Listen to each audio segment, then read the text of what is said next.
Hi, this is Swan with Swan Amity Studios, and I'd like to talk to you today about using seam guides and dealing with bias seams. Now, every once in a while when I introduce seam guides in a class, I'll have a student say, "Oh no, I love seam guides. I'm totally down for that, but my problem is that I don't know how to deal with bias edges. If I'm sewing a bias seam, I have to take my seam guide off and draw a line and do a 1/4 inch on either side of that drawn line." And I always say, no, there's a way around that. When I first started using seam guides, I thought the same thing. I thought every time I made a half square triangle, I would have to take the seam guide off. But of course, there's a way around that, and I'd love to show you what that is today. So we're going to make this block, really beautiful block, and it's going to show up in one of my quilt-alongs that we're going to be offering this fall. I really like the way it looks. I like the way it functions. I love the way you can put 4 of them together and get a gorgeous diamond shape. Beautiful. It's a very versatile block. It's also one that shows up in a lot of piece projects and a lot of block of the month programs. So the more you quilt, the more this block will show up for you. Now, the easy thing about it is that it starts, let's take a look, with just a half square triangle. Now, the half square triangle itself can also be made with the seam guides. What seam guides am I using? I love to use the Ideal Seam Gauge and the Ideal Seam Guide from So Very Smooth.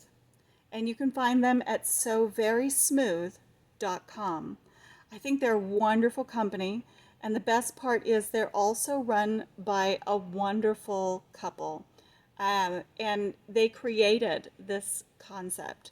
So Luann Tippett, she is the one who came up with the whole concept of the Ideal Seam Gauge, and she and her husband market them all over the country. I think they're a really stunningly fabulous way to teach everyone to quilt, not only young people, but quilters of all ages. And what I've discovered is that they've turned me from an appliquer into a very comfortable piecer. So a few years ago, I would have told you that I'm not a very good piecer.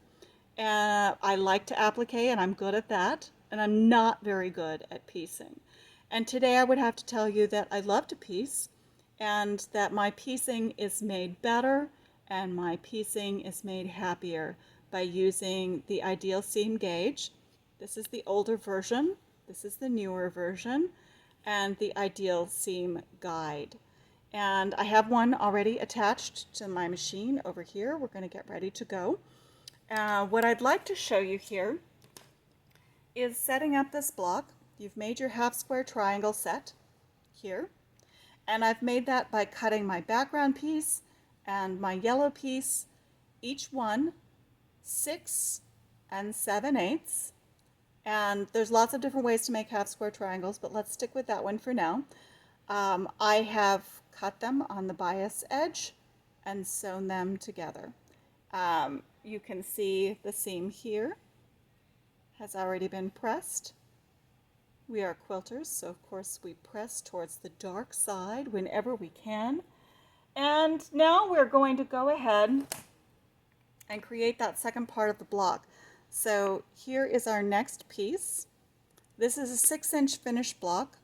So here we have our half square triangle set up, and I'm going to take my background piece and place it in the corner. The background piece that I'm adding to the project is is not 6, not 6 at all.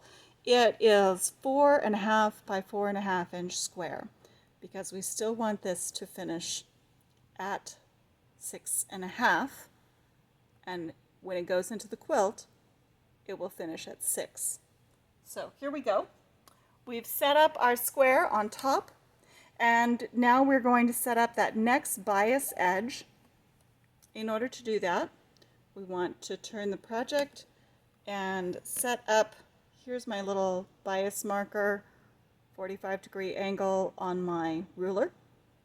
I want to set that up so that it's lined up with the outside edge of the block, and I can see that the corner is in the corner that I want to cut, and the corner over here.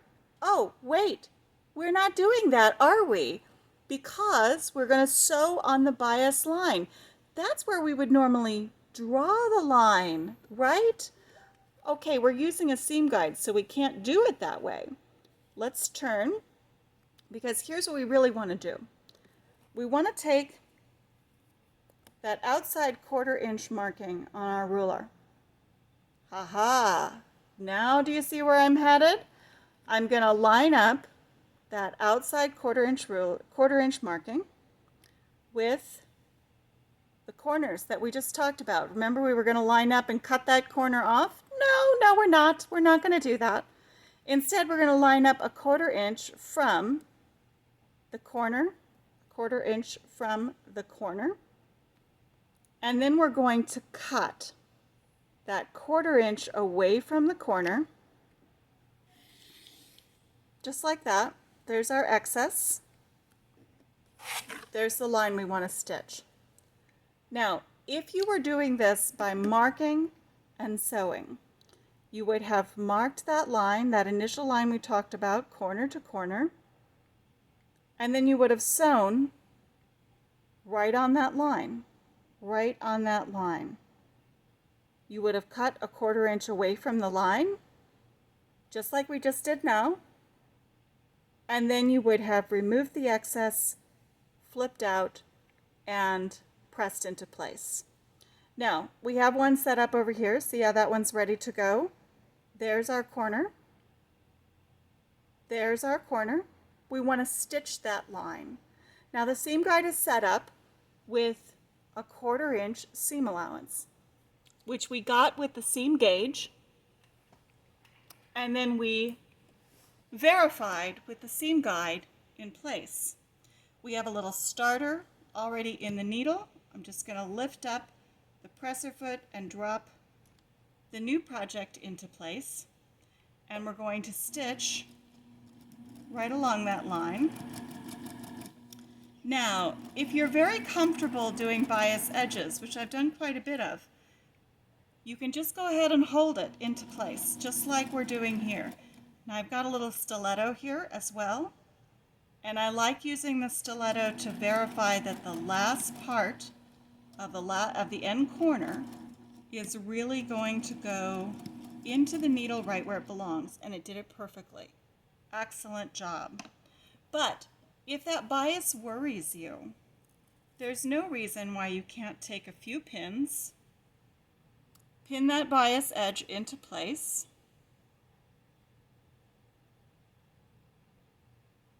I try not to use too many pins, and notice how I'm going to pin with the pin towards the block and the sharp edge of the pin facing away towards the edge I'm going to stitch. And then most importantly, the pin needs to not come past the edge of the block, because it's going to go into the machine just like that. And now you can see the pin is not going to approach the seam allowance all the way, because that's where our seam guide would interrupt the pin or grab on the pin. But with the pin facing in towards the block, now if you're a pin puller, you pull the pin before it comes to the needle, right before it comes to the needle. And if you're not a pin puller, you can go right over the top of your pin. Depends on your machine, and it depends on what you are comfortable with. And then I still like to get my stiletto out and just kind of hold that tip of the corner right as it comes up to the needle. And what do we get from that? We get an absolutely perfect block. Look how lovely that edge lines up. Look how straight that seam is. And when we press it out, we get another one just like that. In this case, we've pressed towards the yellow, so that we're less likely to see too much shadowing when the complete quilt is put together. Once again, easy to do bias edges, no pins. Pins, either way is acceptable, depends on your comfort level. Seam guides are fantastic. And again, you can get your own seam guides, ideal seam gauge and ideal seam guide from SewVerySmooth.com. Absolutely fabulous. I hope you enjoy. Once again, don't be afraid of those bias seams in a seam guide. You can do it too. Thank you for watching. Don't forget to subscribe to the channel, like this video, and tell your friends. Visit us at swanamity.com. That's SWANAMITY.com, and find out what else we have to offer you. Thank you so much, and have a beautiful day.